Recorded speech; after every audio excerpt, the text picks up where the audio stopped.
Welcome to Lost in Revision. All of our content is public domain fairy tales and folklore. We are here to celebrate the original literature instead of just reading the modern sanitized versions. We post short segments of stories daily for people who just want a story to follow along with, and monthly full episodes where we read and discuss popular classics. Come and find us on Patreon to listen to the full chapters early and without interruption. Any support you can offer helps keep this podcast going and you entertained. All of our music is by Nathan Hubble and is used with his permission. Thanks, and enjoy the show.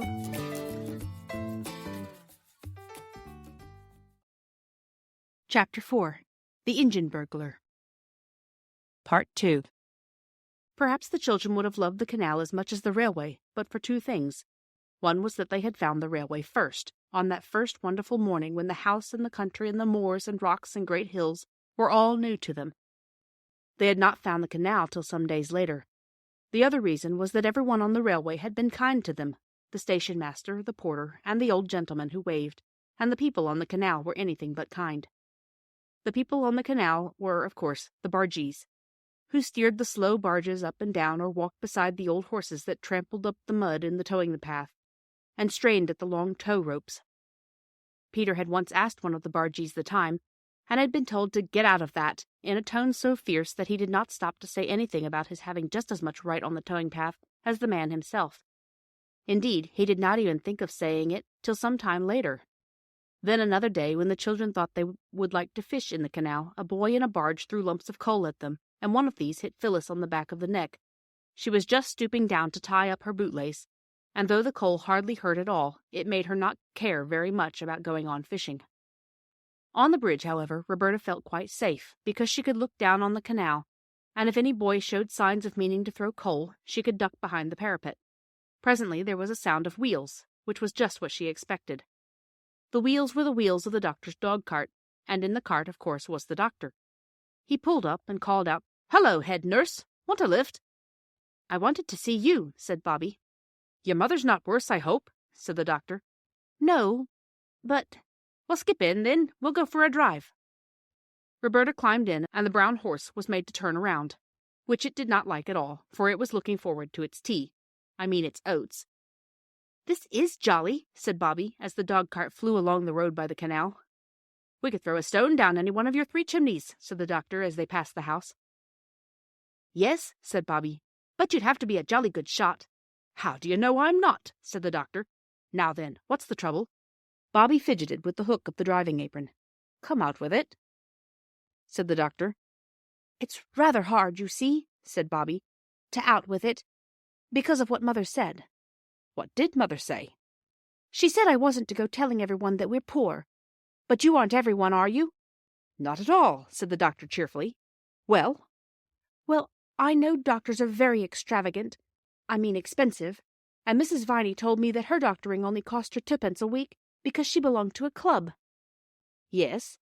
"You see, she told me what a good doctor you were, and I asked her how she could afford you, because she's much poorer than we are. I've been in her house, and I know. And then she told me about the club, and I thought I'd ask you.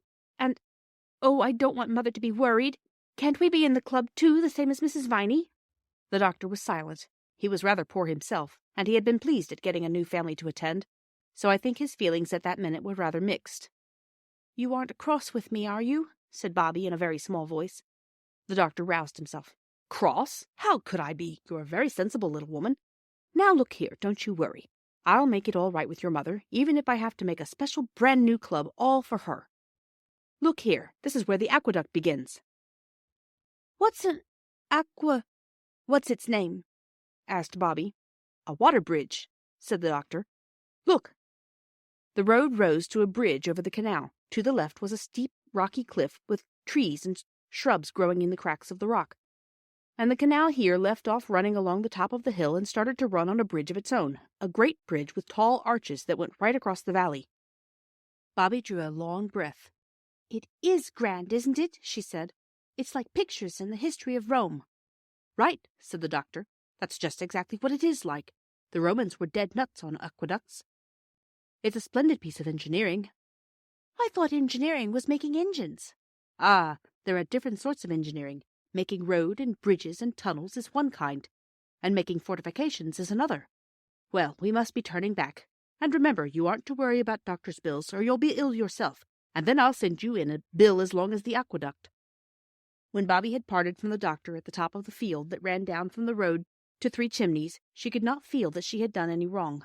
She knew that Mother would perhaps think differently, but Bobby felt that for once she was the one who was right, and she scrambled down the rocky slope with a really happy feeling. Phyllis and Peter met her at the back door. They were unnaturally clean and neat, and Phyllis had a red bow in her hair. There was only just time for Bobby to make herself tidy and tie up her hair with a blue bow before a little bell rang. "There," said Phyllis, "that's to show the surprise is ready. Now you wait till the bell rings again, and then you may come into the dining room." So Bobby waited. Tinkle, tinkle, said the little bell, and Bobby went into the dining room, feeling rather shy. Thank you for joining us today. I would like to thank all of our supporters on Patreon. Your support helps pay for all of the things that podcasting requires and helps keep this show alive and growing. Feel free to fact check us and offer suggestions to make our show better for you. You can send us an email at lostinrevisionpodcast@gmail.com. Don't forget to follow and give us a good review anywhere you listen, and share with your friends and family. There's a lot more waiting for us all at the end of the road.